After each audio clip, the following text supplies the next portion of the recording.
Lisa Leslie has came out and she made a proclamation last night that the WNBA Rookie of the Year award should be a co-award. Lisa Leslie, WNBA legend, just stepped into a hornet's nest with her latest take on the Rookie of the Year award. You might be thinking, what's the big deal?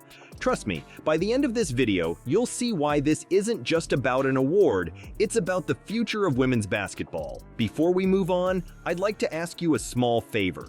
If you appreciate this content, please take a second to like this video and subscribe to the channel. Over 98% of you watch the videos without subscribing. It costs you nothing, but it makes a huge difference to us. So, did you click the subscribe button? Great. Thank you so much. Now, back to the video. So Lisa Leslie came out and said this: I don't care what comparisons you make.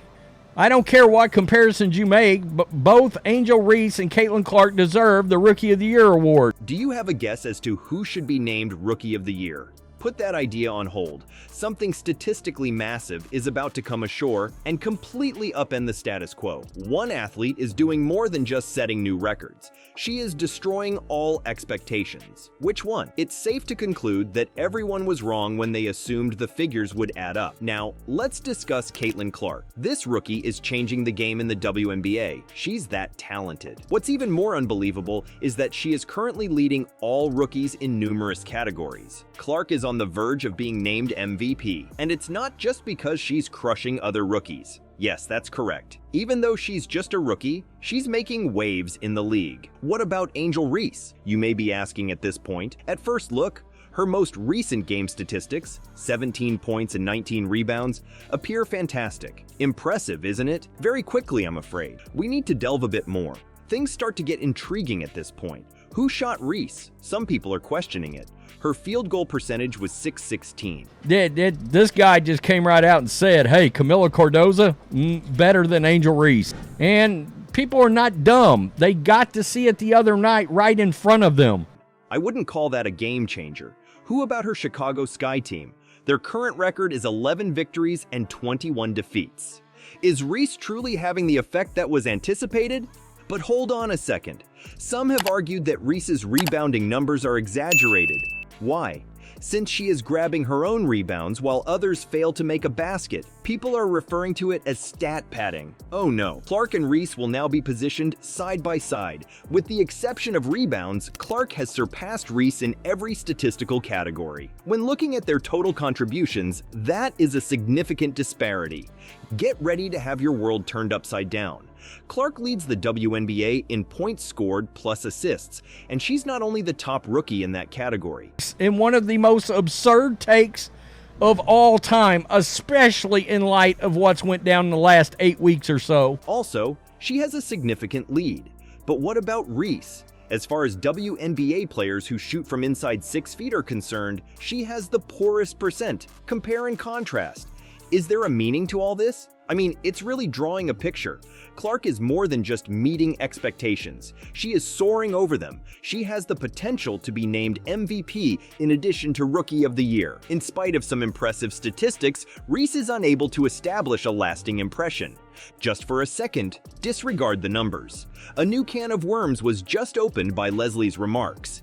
Is this conflict amongst rookies developing into something more substantial than a basketball game? Everyone was getting ready to chat about the points and rebounds when Lisa Leslie's suggestion threw a curveball. Moreover, it will be surprising to you.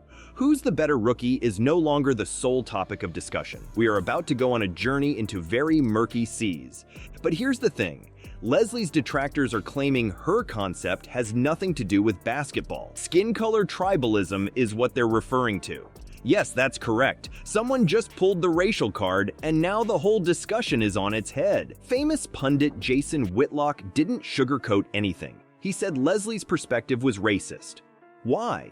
Reason being, he believes she is attempting to unfairly share the award with Angel Reese, who happens to be black, rather than recognizing her exceptional game. People on both sides are quite angry about the claim because of how serious it is. Oh, hold on a second. This is just the beginning. People are coming to Leslie's defense, claiming that she merely intended to honor both players. She had noble intentions, they say, but her execution was flawed. The tough part is that critics are claiming Leslie's proposal still attacks the concept of merit awards, regardless of how well-intentioned she was. Is racial inequality the true issue here?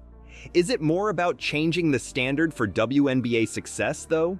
The million-dollar question has no simple answer, to be honest. We need to reevaluate our criteria for athletic achievement in light of this debate. Is the focus solely on numbers necessary? Should representation and other issues be considered as well? Striking a balance is difficult, and at this moment, no one appears to have a consensus on where that boundary ought to be. Now we can dissect it. Some argue that players' on-court performance should be the only factor considered when handing out prizes. The rest shouldn't count. But there's also the counter-argument that says representation matters, particularly in the WNBA. However, how can you compare that to concrete statistics? Something to think about. What if this entire situation actually results in some beneficial changes? The true questions of diversity, merit, and the metrics by which we evaluate athletic achievement might emerge from such an event. Controversy is necessary to bring people together to discuss difficult topics, even though it may be uncomfortable at first. Excuse me, sir. At this point, it's about more than simply one trophy. There may be far-reaching consequences for women's basketball as a result of Leslie's remarks. What is the depth of this rabbit hole? In the wake of the controversy over Lisa Leslie's suggestion, the WNBA is reevaluating their player evaluation criteria. These days, it's about more than simply Reese and Clark. Questions that could change the league as a whole are emerging from this discussion. For the moment, let's focus on accolades. The Rookie of the Year award is more than just a piece of hardware. This is a declaration of the WNBA's core beliefs, expressed through its players. What message would be conveyed if prizes are given out based on factors other than pure performance? Some have voiced concern that this would dilute the significance of the prize. Ultimately, is it meaningful if everyone gets a trophy? However, things start to get intriguing at this point. The award system isn't the only thing this debate is altering. The very concept of success in women's basketball is being called into question as a result. Do statistics constitute the final authority? Is it sufficient to consider just these factors? Some major consequences for the assessment of players in the future may arise from this discussion. Envision a league where every team takes a player's influence on social media and fan engagement into account, alongside traditional metrics like points per game. This is completely different. My question is this: is this really such a big deal? I mean, think about this. The method of player evaluation impacts more than just awards. It changes the way young players train, as well as contracts and team tactics. The whole game has the potential to develop if the standards for winning are altered. But hold on a second. The athletes and the league aren't the only ones this dispute is impacting. It has also enthralled admirers.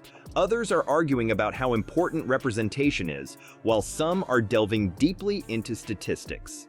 A basketball philosophical Pandora's box was unlocked by Leslie's remarks. You may be asking whether the WNBA is suffering because of all this controversy. Imagine instead that it's a positive development. Contemplate it. When was the previous occasion that you've seen a gathering of individuals so enthralled by the topic of women's basketball? We haven't seen fan engagement like this before this scandal. As a result, players are giving the game more serious consideration.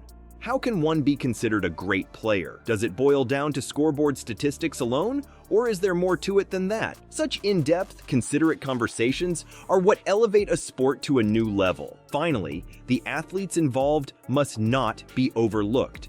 The remarkable skill level of WNBA players is being highlighted by this discussion.